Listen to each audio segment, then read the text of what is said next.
Hi there everyone, this is Sean, and welcome to Questioning Money, a newsletter taking a closer look at how money works and how it affects the world around us, often in ways we don't realize. Today I'm going to talk about the role of the US dollar as the global reserve currency, and just how important that is. Being the global reserve currency means that the dollar is held by almost all central banks around the world and is the dominant currency for international settlement. The dollar formally became the global reserve currency in 1944 with the Bretton Woods system, where every country around the world pegged their country's exchange rate to the dollar, and the dollar pegged its exchange rate to gold. It was at this point that every country's currency became explicitly linked to the dollar. Even though the dollar was no longer pegged to gold after 1971, the dollar has still been the world's global reserve currency. Now, this gives the USA a lot of power. Countries engage in transactions in dollars, even when they don't involve the US. If Russia is buying oil from the Middle East, that transaction is going to be done in dollars, because oil is priced in dollars globally. This means that there is a lot of demand for the dollar outside of the country.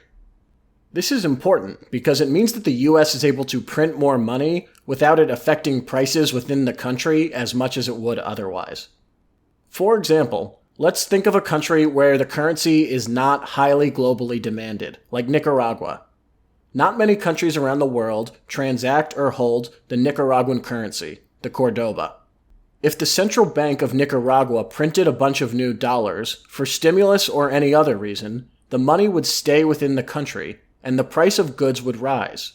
Inflation would occur.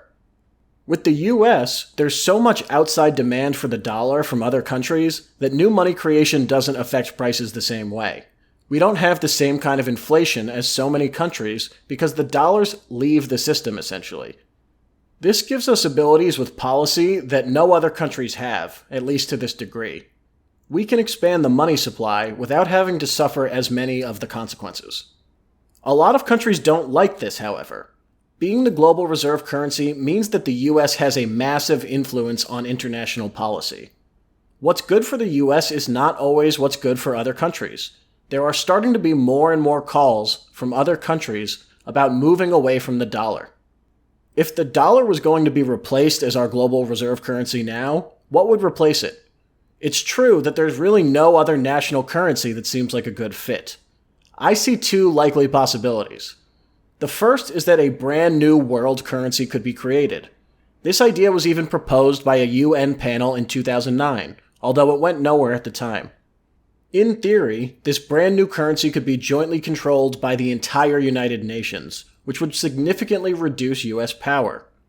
The second possibility is that a decentralized currency that no one controls, in the vein of Bitcoin, which has a fixed monetary policy, could be adopted. Either way, though, there is clear growing discontentment globally with the US's power through the dollar.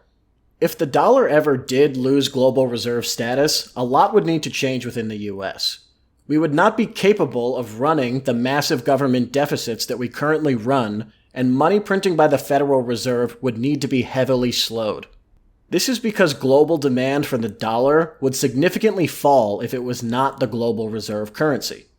Those new dollars that are created would then stay in the country where they would result in significantly higher prices of goods. The dollar's reserve status is one of the biggest reasons now why we don't have very high inflation. The dollars that would normally cause inflation are being pulled out of the country by global demand. If the dollar lost reserve status, either government spending would need to be significantly cut, or prices would significantly rise, and we would experience the first highly inflationary period in many of our lifetimes.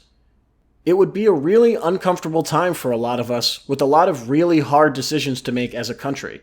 Things would not stay the same. What makes this particularly difficult is that the dollar losing global reserve status is outside the control of our country. It's something that may happen whether we like it or not. It's not something that we can vote for. It's my personal view that I think that this is going to happen at some point, possibly sooner than we think.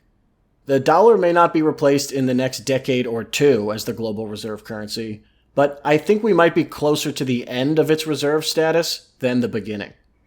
For everyone listening to this, just keep an eye on it. It's more important than you may have realized. And that's all for this issue of Questioning Money. If you like the newsletter, please subscribe. You can find me on Twitter @SeanCover. Thank you all for listening, and I'll be back next week.